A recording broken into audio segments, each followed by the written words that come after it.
За прв пат во Македонија процедура на изработка и трансплантација на нос за постапката и предизвикот со кој се соочија зборуваме со нашите врвни професионалци, гости во нашето студио, одиме од лево кон десно, професор доктор Софија Пејкова, доктор Софија Тушева.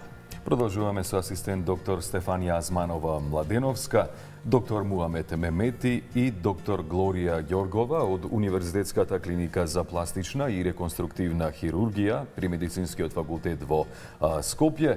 Продолжуваме со асистент доктор Стефан Арсенков од Универзитетската клиника за хируршки болести Свети Наум Охридски и 3D Лум и студентката Аида Касапи.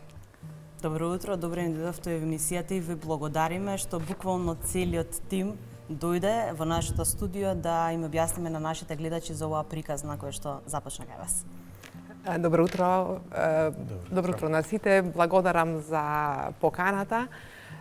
И навистина, еве ми е драго што сме вака сите заедно и имаме причина сам да да покажеме што направивме заеднички.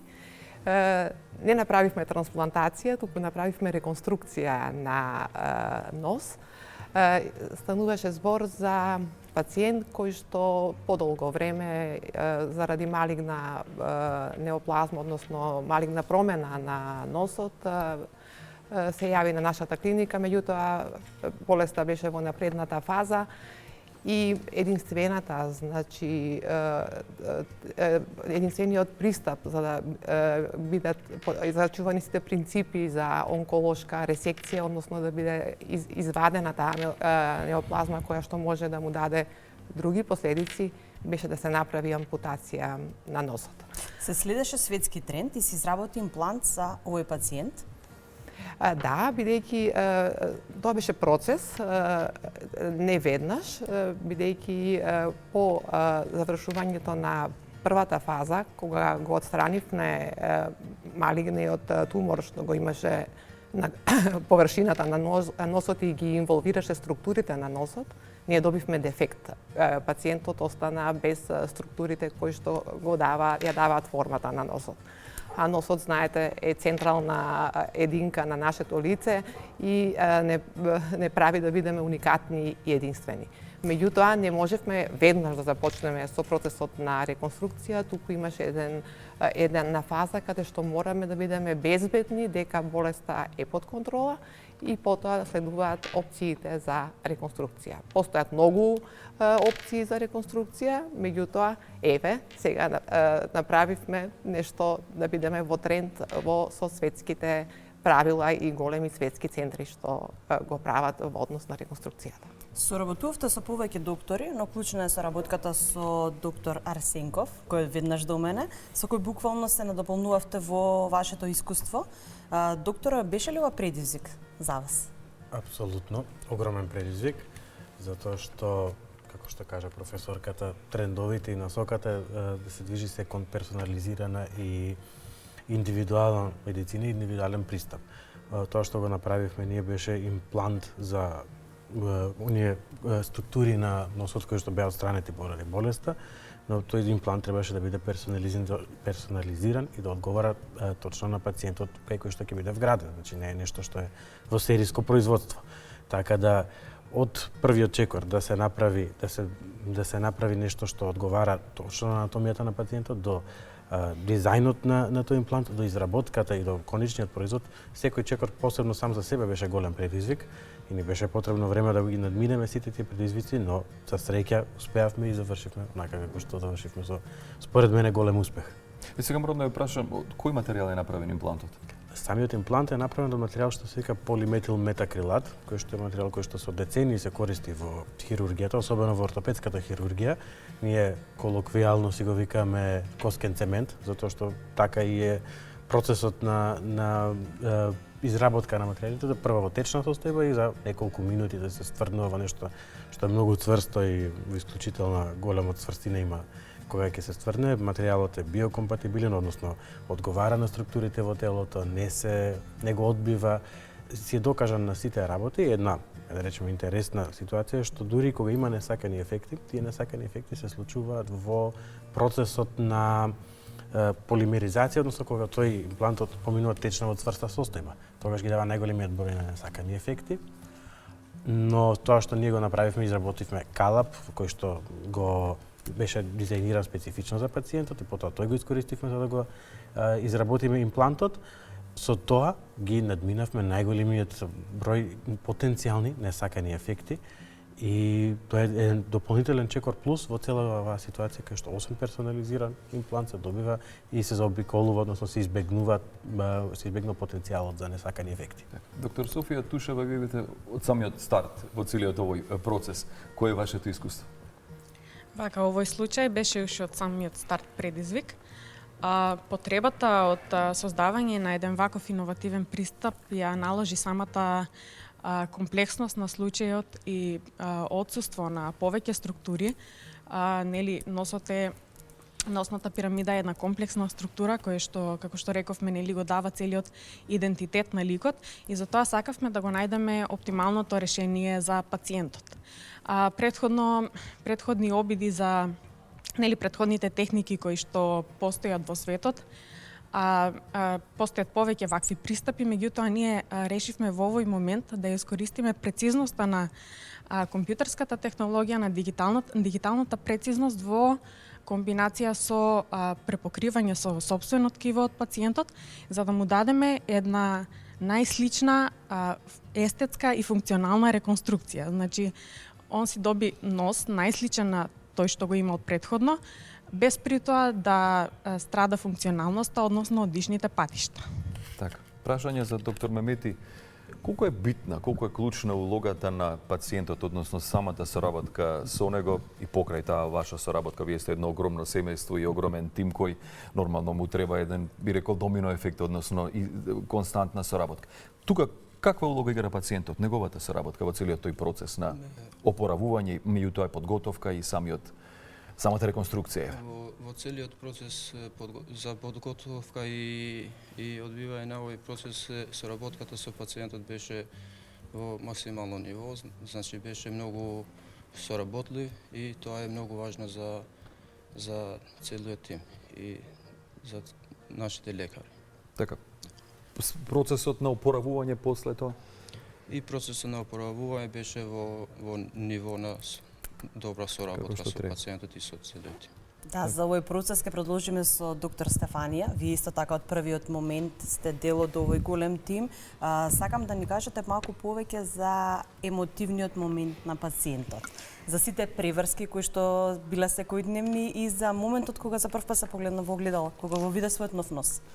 Значи вака, со пациентот сме целиот тим и јас вклучувајќи од самиот почеток, што беше процесот ампутацијата, па подоцна нели додека да се заздрави тоа, дека се направи протезата, тоа беше, мислам, повеќе од неколку месеци беа прашања за целата интервенција и со самиот пациент имавме некако баш станавме блиски. Јас му го имав и бројот, го прашував по телефон како е, дали има никаков проблем. И он на мене знаеше да ми се јави и на целиот тим, не само на мене.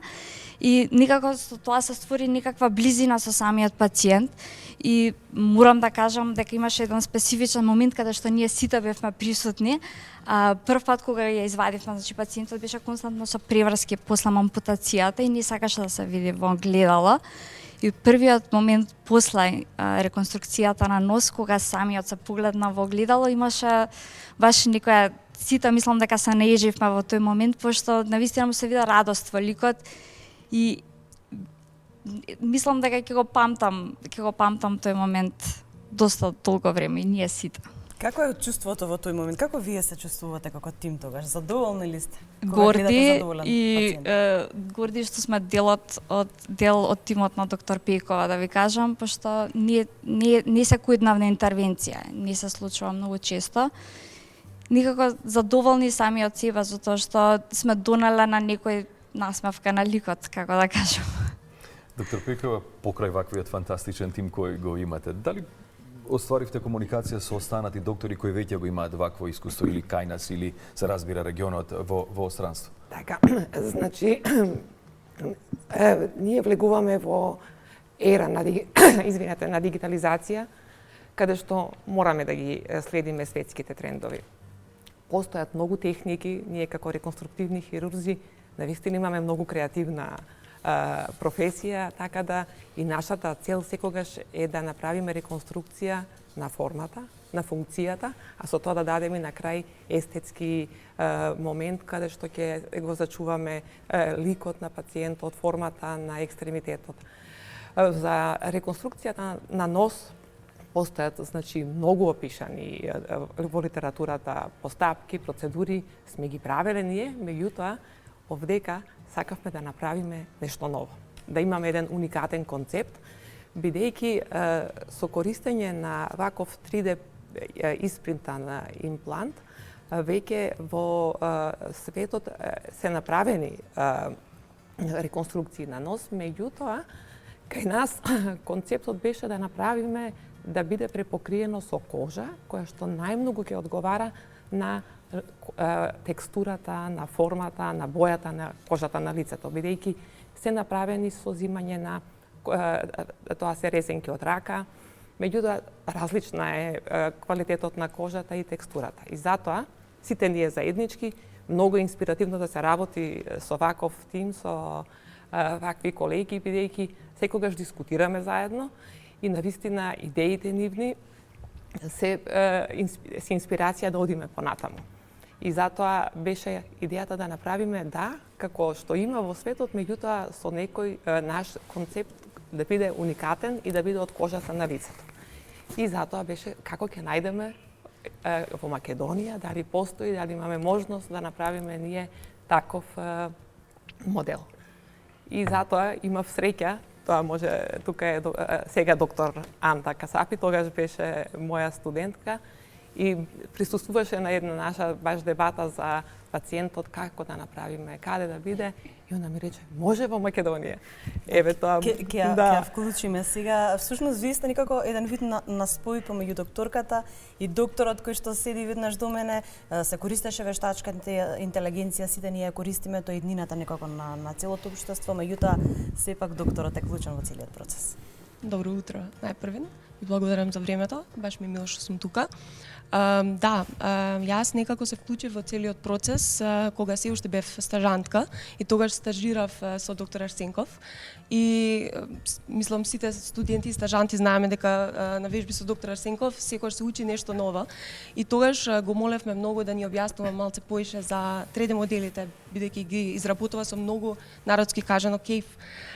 И еден момент кој што јас нема да го заборавам е кога он ни објасни на многу скромен начин како присуствувал во операцијата која што веќе ја има спомнато со реконструкција на черепот со биокомпатибилен 3D модел со ПММА и истовремено тогаш разговаравме со доктор Пекова за некој си конгрес и во тек на разговорот како што доктор Пекова обожава да размислува гласно бидејќи сака сите да не вклучува во нејзините идеи, кажа дали би било можно кај нас да се прави реконструкција на нос со 3D модел. Јас таму се вклучив и реков дека по тоа што јас знам, можно е бидејќи доктор Арсенков тоа го прави. Во тој момент разменувавме контакти и тоа беше на некој начин стартот на сето ова.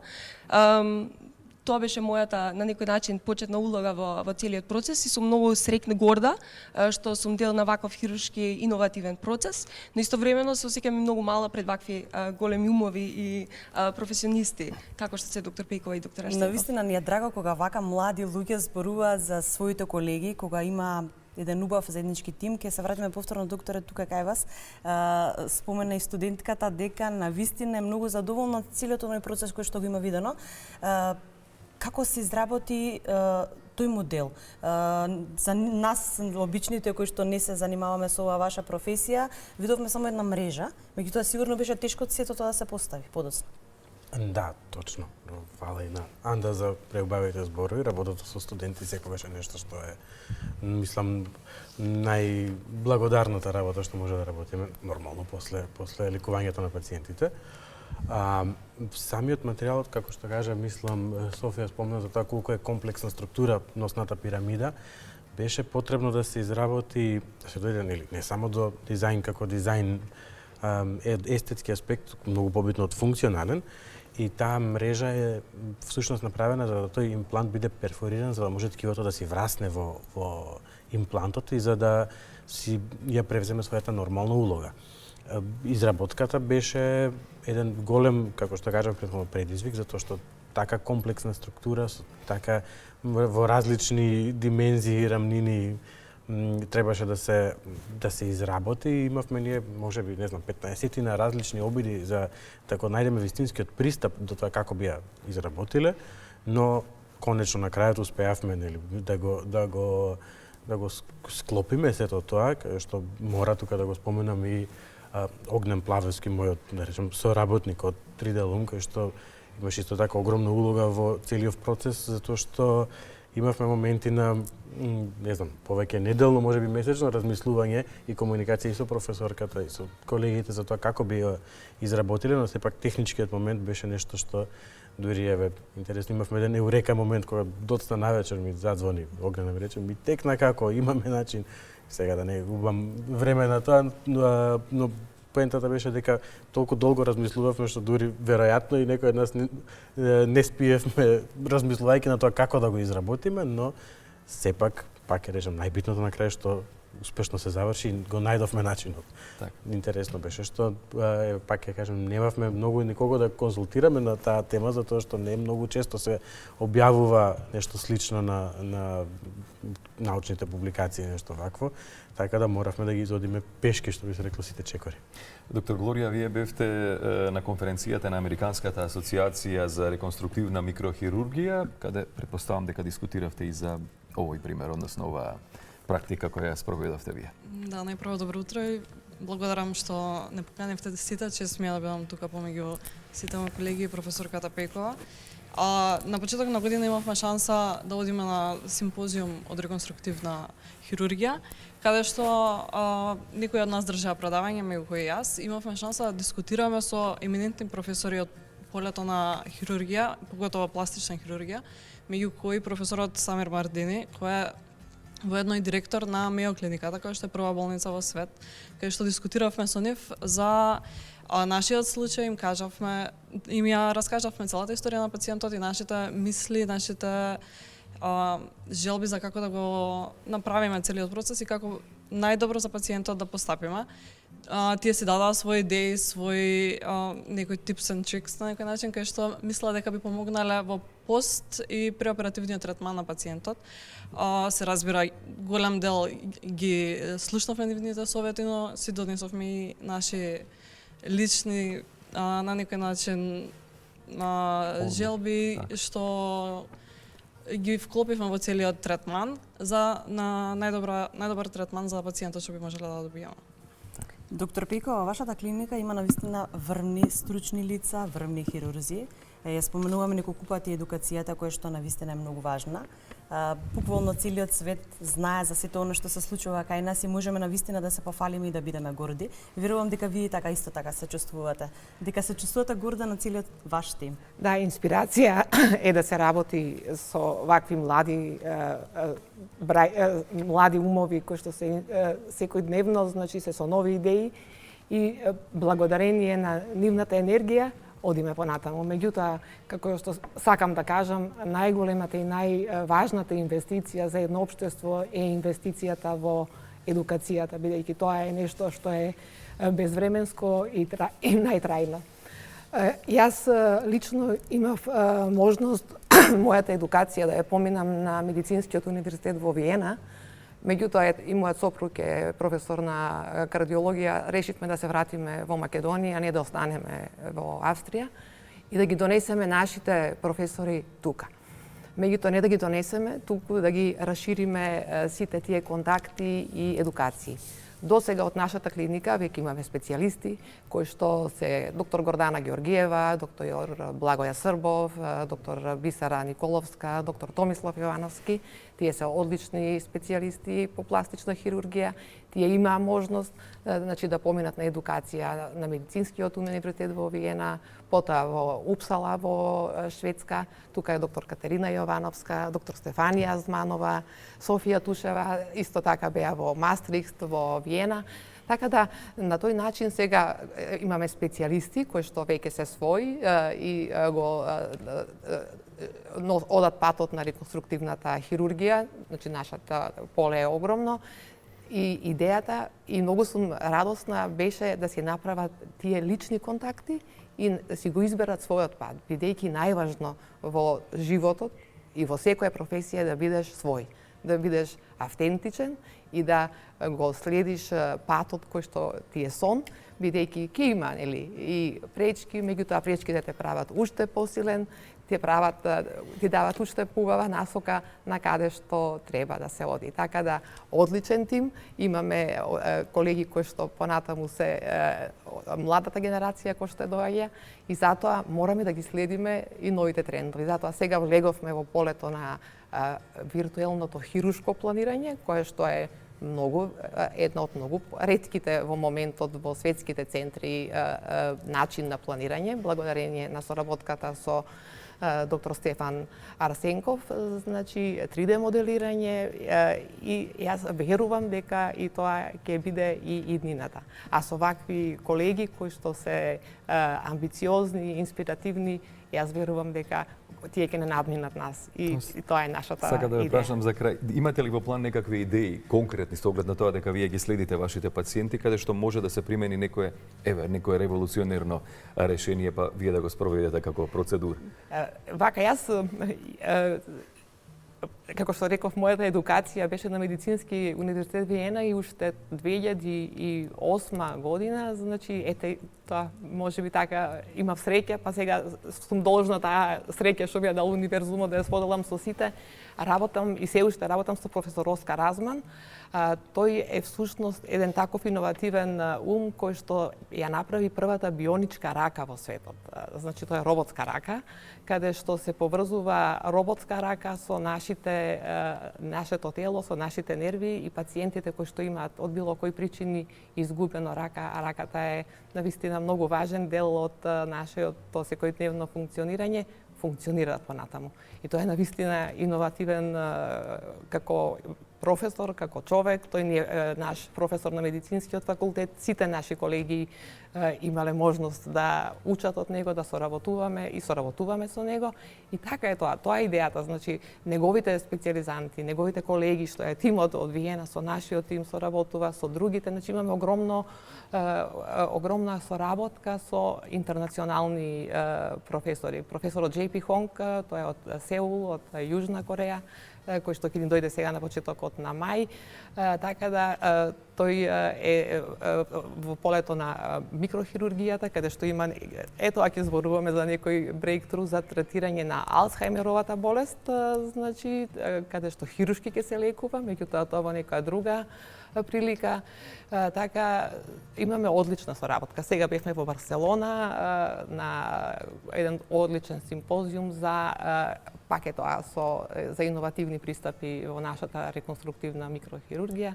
Сите им се достапни професори на нашите колеги, така да се радувам бидејќи таа соработка почна, нели беше како идеја да ги донесеме професорите, меѓутоа сега се расшири, се реализира и сега сите колеги имаат можност да ја расшират со нивната генерација. Да, и само за крај на овој разговор ќе ни дозволите да завршиме со доктор Арсенков. Како иднина се разбира во македонското здравство, ќе ве прашам за крај, дали вештачката интелигенција и понатаму се разбира ќе биде присутна, меѓутоа ќе биде од полза за овие сложени операции?